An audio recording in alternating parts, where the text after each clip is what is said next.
Hello guys, Casper here, back again. Hello YouTube and Substack. Saturday here, and I will go through the list of energy stocks that we have. Mostly they are oil and gas, and we will have also a brief dive into the USD WTI chart and just to see where it is heading. Let's dive into it here. A little bit of a disclaimer. I will say that when we go down through our list here, you can see coming down here that there has been some pretty big-ish breakdowns in a lot of these charts where we had actually a great setup, but they seem to have failed for now at least. So let's um let's have a look at it here, guys. Yeah, sure. Let's do this. Let's check in the oil on the daily. I will do the daily. I will do the daily. So again, this is, again, as I've been saying many times, this is the what to look for. That big fractal up here. This is a 15-year support down here where we have broken it and testing it one time. Zooming in here, you can see we're still under pressure.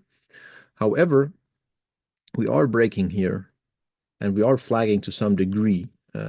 So I will say we have to get back above to have any hopes here, getting back above like 71.6, taking out these highs here, then we are in for more upside.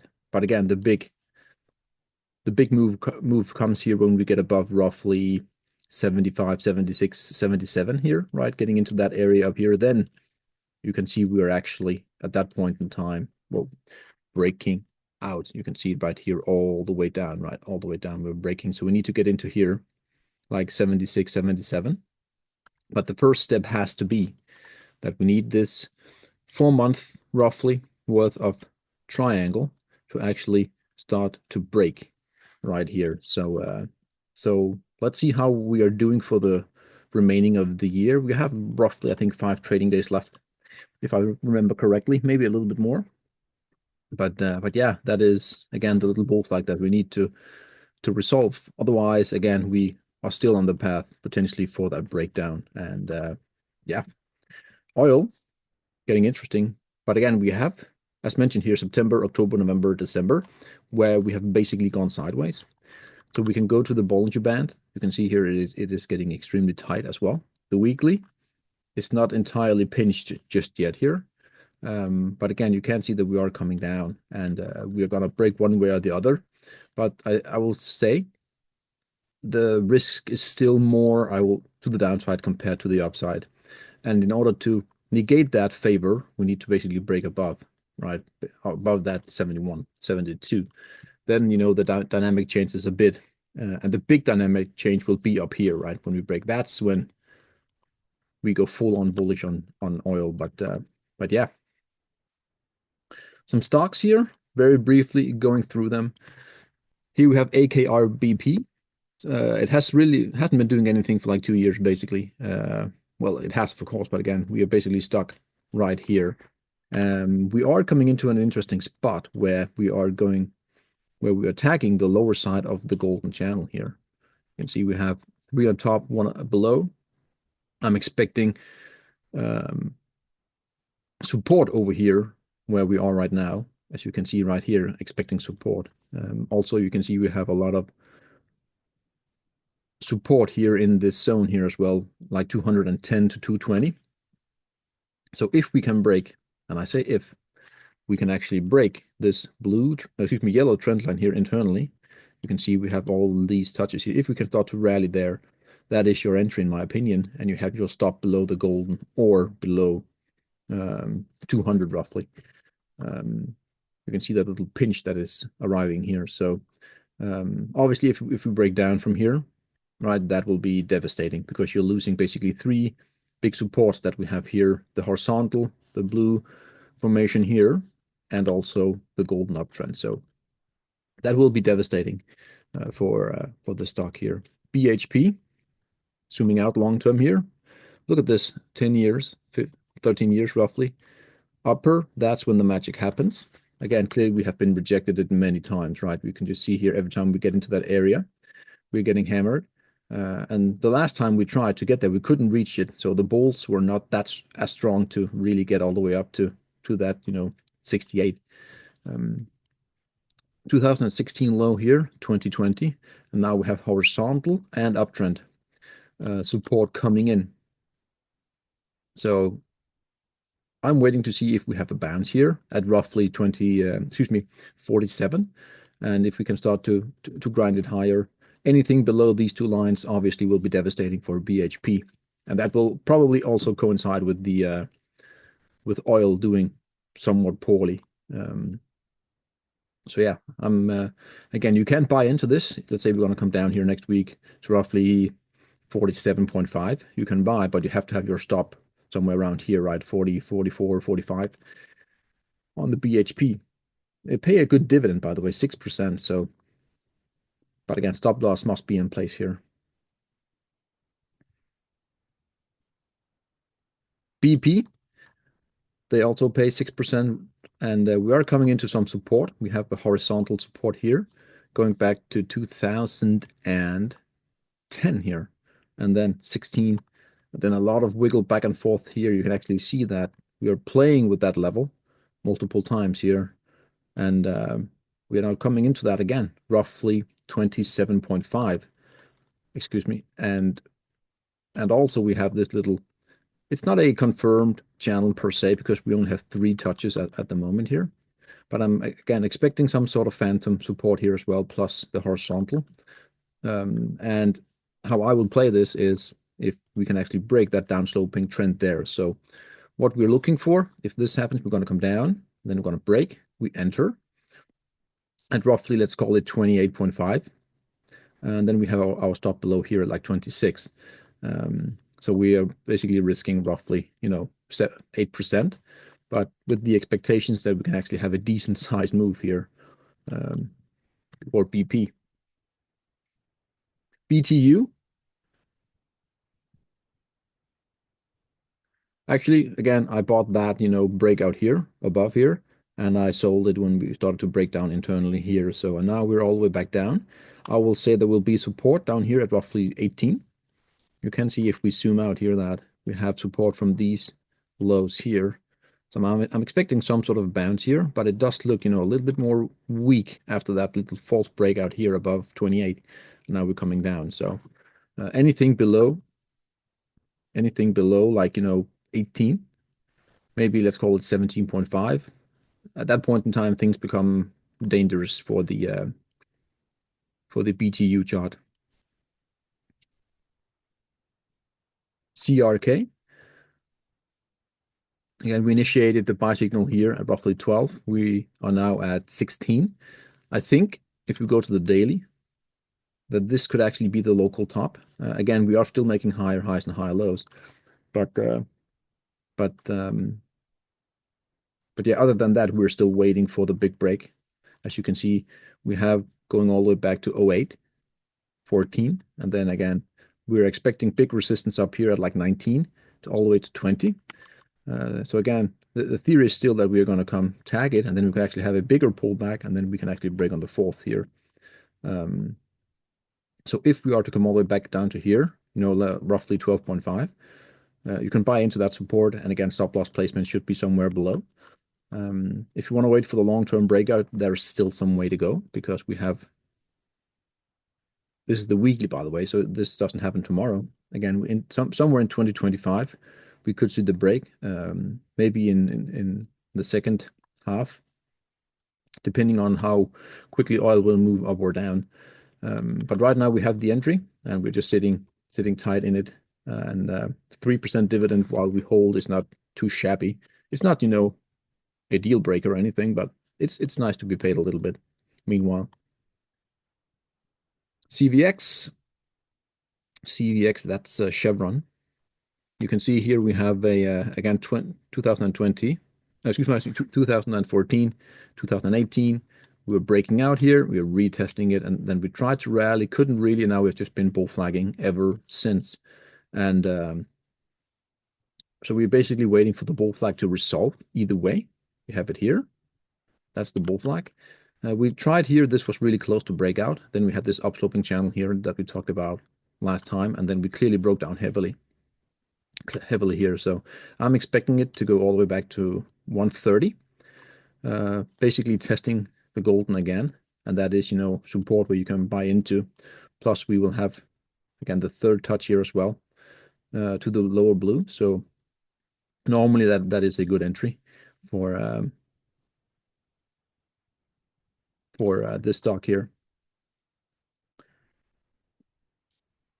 DVN had a killer of a setup. I liked everything that I'm seeing here.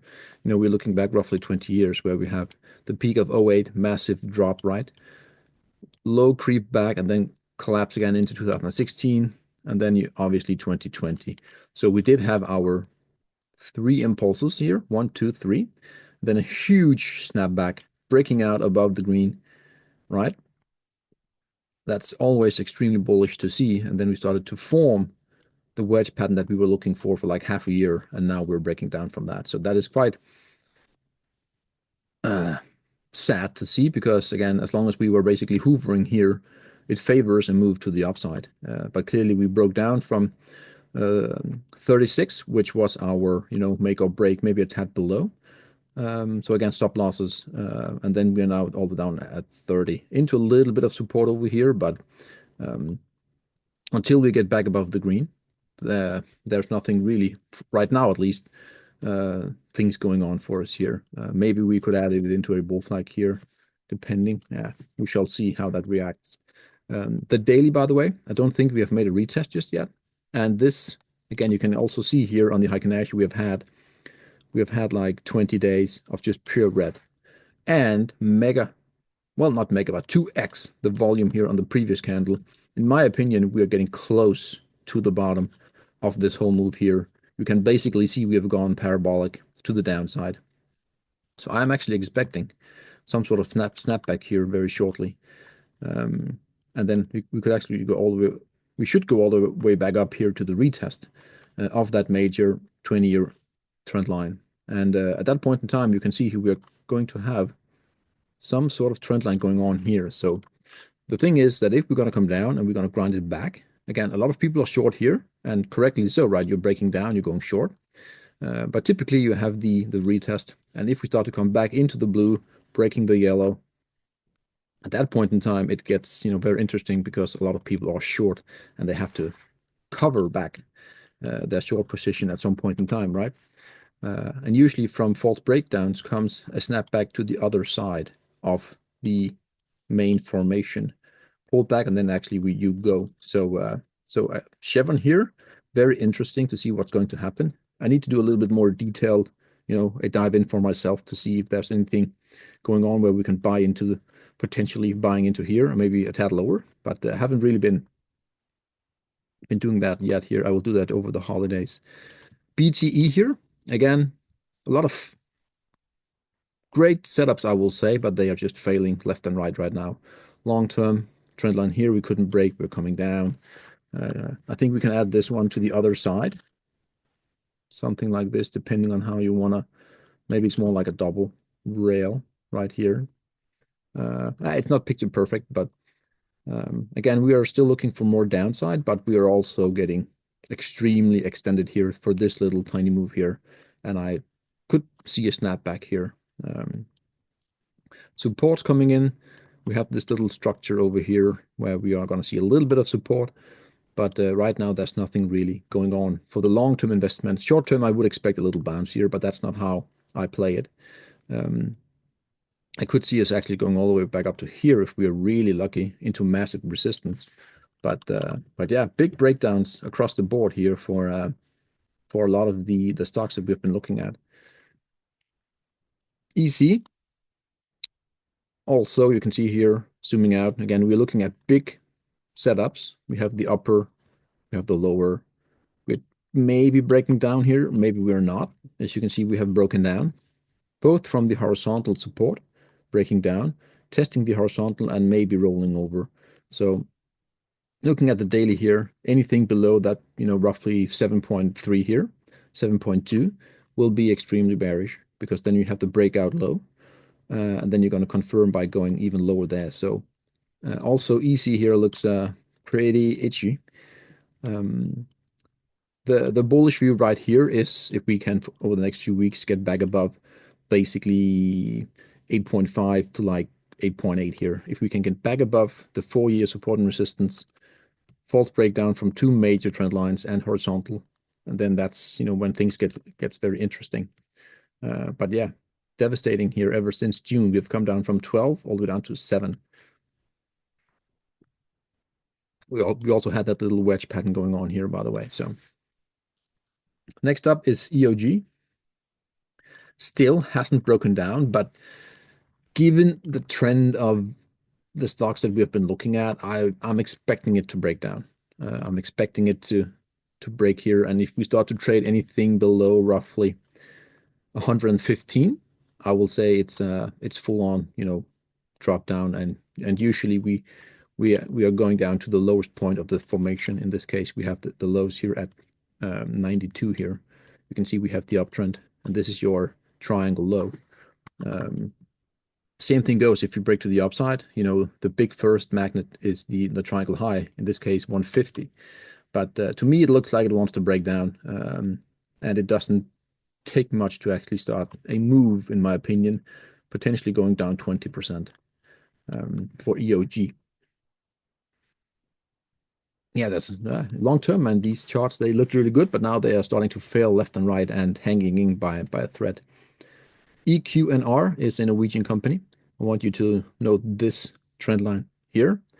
You can see we have back in 06, 08, and then 19, and then we finally broke that in 2022. And the setup here is actually really amazing. Again, stop loss should be below that long-term, roughly 20-year trend line. So anything below, let's say, 243, 44 here on like a weekly closing basis, that is very, very bad for this stock here.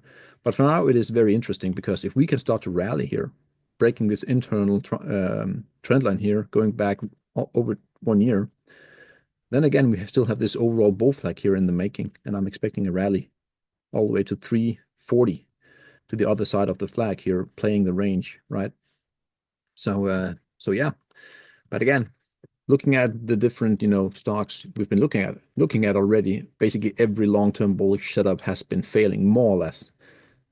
We had the was it CVX? No, it was CRK, right? Yeah, that has been breaking and actually running.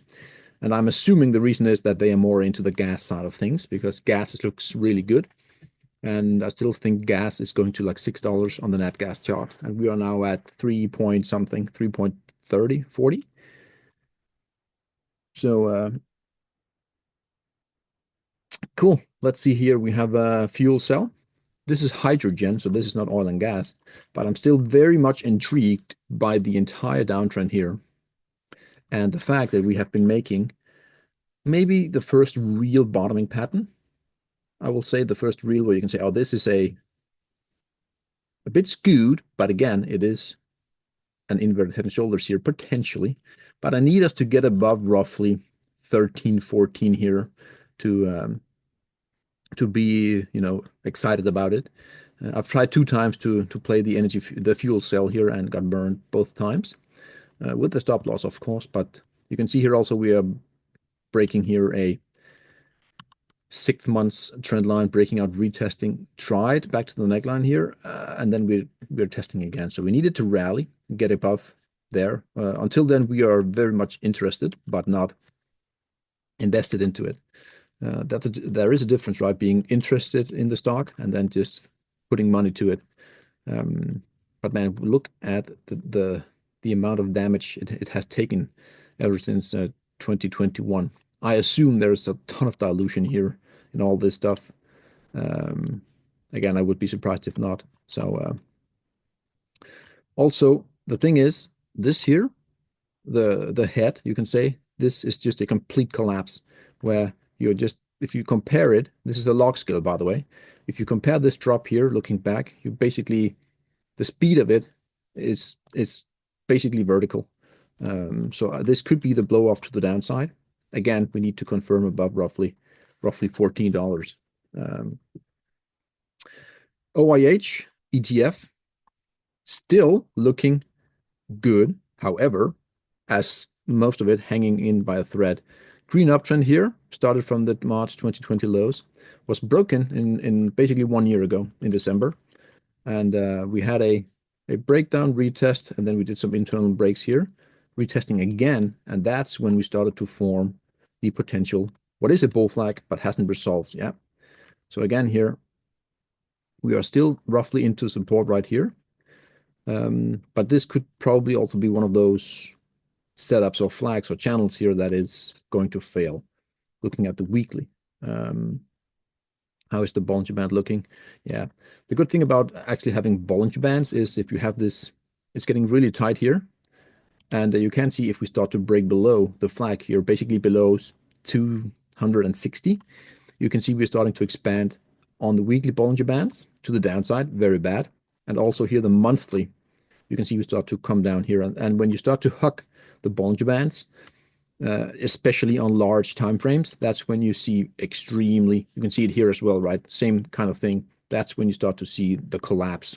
A monthly Bollinger Band expansion to the upside, that's where you make a ton of money, right? In this case, it's going to be very grim below. But also, if you have the bull flag here and we resolve to the upside, you could potentially have bull flag expansion where you start to huck again the Bollinger Band, the upper Bollinger Band, you're hucking it. So big moment here for OIH, very big moment. Anything below, let's call it 255 on like a weekly closing basis, maybe even monthly, that extremely damaging to the chart. And anything above, if we look at Bollinger Band, I will say 360. From a flag breakout, we are talking 345. So yeah, big moves are coming in for the OIH here. And if, again, I'm confident that if oil breaks down, this one will go deeply south as well, at least down to 180-ish. This whole trend line here, there will be support around here depending on how we get there. But yeah. PBR, that's the Brazilian, partly state-owned, I think, company. Or is it purely state-owned? I don't know, really know. We have the 10-year trend line here. Beautiful breakout here. Beautiful, beautiful. And then we came back below, and then we started to actually look a lot more bearish all of a sudden. We really want to get back above that 10-year trend line. That is your entry right now, roughly 15 and change. That will be your entry. We have this little weird bull flag going on here. It's not picture perfect by any means, but that is what I'm scouting or looking at right now. And I needed to resolve to the upside. Until then, I will not invest into PBR again here. The dividends are quite insane here. They pay 20%. But from an entry point of view, I mean, there is not much going on here, really. You can see we have some support coming in here. So we're actually at support, which looking at it here really needs to hold, otherwise we're going lower. So anything below 12.7, extremely bad due to this trend line here, right? The uptrend. So a big decision point coming in here for PBR as well. And yeah, again, anything above like 15, 16 looks incredibly good from an entry point of view. Also a long-term entry, by the way. We have 4 more to go. Oxy, again, we broke down from our blue. That was our focus here.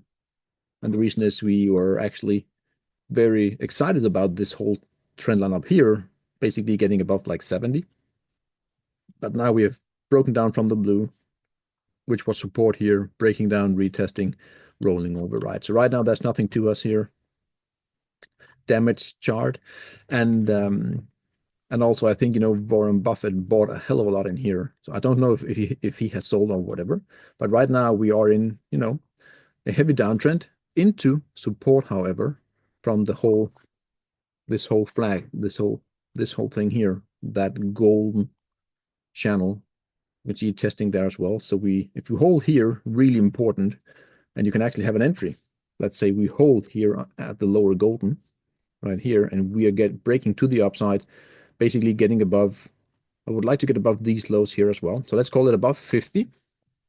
About $50 for this stock here, and I'm extremely happy with an entry there. Obviously, if we are going to come back below the golden again, that's, you know, when things are going a lot more south. So you need to play with a stop loss. Always play with a stop loss, more or less on the big guys. Again, depending on your strategy. SD, Sand Ridge, still a setup that I'm very, very keen on here. But again, just like the others, these had similar, and they actually broke down. You can see the highs here, 26, 27, going back to 2016 in this case, and then here again in 2022. And we have this mega squeeze coming in here. You can just see it here, just playing with it here, sitting at the lows of the triangle. And I wouldn't try to play it cute here. I would just be waiting for a break to the upside, basically getting above 12.5. At that point in time, we have this whole wedge pattern broken, and I think we are going to see the rally up to here. Again, all-time highs. Val, also here, again, beautiful setup in my opinion, where we're breaking. You can see 2023, 23, 24, and then we finally broke. And then I think you had news coming in here. Even though they were green, for some reason, people didn't like it, and now we're down 50%. And again, the stop loss, the breakout here, the false breakout, coming down to the golden uptrend here. And ever since, that was your stop, and now you are just all the way down here. I think there are more downside, and the support, the potential bottom, potentially, at least we're going to see a bounce here, in my opinion, at 37-ish. These lows over here from 2022. At that point in time, I'm expecting a bounce to the upside. I think we are really extended, by the way. Just look at it here. We've had like 25 or 20 red candles on the Heikin Ashi. And looking at standard candles, you know, we have had some tiny green candles, but they are just indecision. And then big red candles, right? Big red candles. We don't have any big green candles by any means. So no buyers are stepping in just yet here for the Valaris Limited Val. So that is my take on things, guys, upon the stocks that we're looking at. So a lot of big breakdowns has happened over the past at least month here, few weeks. And we're basically just waiting for oil to confirm. And the thing is, typically people, or at least the big guys, are getting into, you know, the stocks before we see the breakdowns or the breakouts in the oil sector. So yeah. Anything below 65 on oil, extremely bad. Anything above 75, extremely good for oil. So these are my two levels here to look for. So cool, guys. Have an amazing day, an amazing weekend, Christmas and all that. So cheers, guys. Bye.